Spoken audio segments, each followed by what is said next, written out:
So hey guys, come mo. I hope तपाईहरु सबैजना ठिकै हुनुहुन्छ होला र आज चाहिँ मैले भिडियोमा के लिएर आएको छु भने चाहिँ अनबक्सिङ भिडियो लिएर आएको छु र यो चाहिँ मेरो हाम्रो सप्लायरबाट मैले चाहिँ एउटा जुत्ता अर्डर गरेको थिएँ हो। यो चाहिँ मेरो फर्स्ट पर्चेस हो हाम्रो सप्लायरबाट। सो मैले चाहिँ खोलेको पनि छैन, यो चाहिँ अस्तिको दिनै आएको अनि नखै राखिरहेको थिएँ हैन। सो तपाईहरुसँग अनबक्स गर्छु भनेर चाहिँ गरेको। सो लेट्स अनबक्स ल। यो यस्तो भएर आएको छ। मेरो साथीहरु चाहिँ यहाँनिर छ, उनीहरु पुरा डिस्काउन्ट छ मलाई चाहिँ।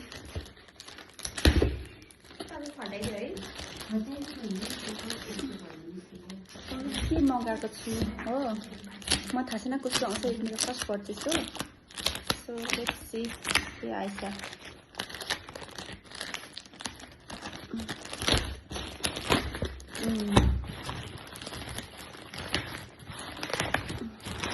एकदम एक्साइटेड पनि छु ल, यो चाहिँ म चाहिँ।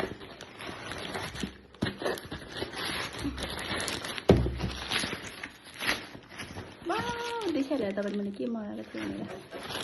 यो चाहिँ अब यहाँ चाहिँ एकदम जाडो हुन्छ नि त कि आज एकदम जाडो हुन्छ। यो चाहिँ मलाई चाहिँ एकदम चाइ पनि राखेको थिएन, अस्ति हेरिरहेको थिएँ ठिकै। यो चाहिँ अब मेरो बर्थडे गिफ्ट हो भनौँ न। सो ये के आछ यो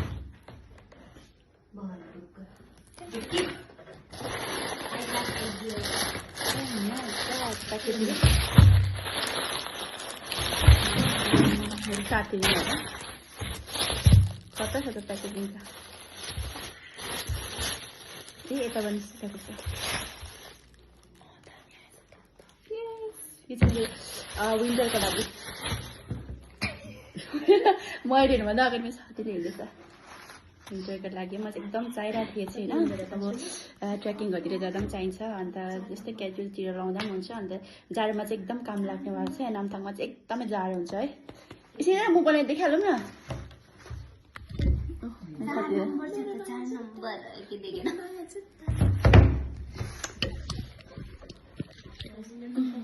चार नम्बर हो, 3 नम्बर भन्छ त मैले।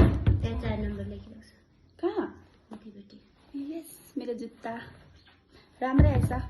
थ्याङ्क यू सो मच हाम्रो सप्लायर है। Thank you so much, by.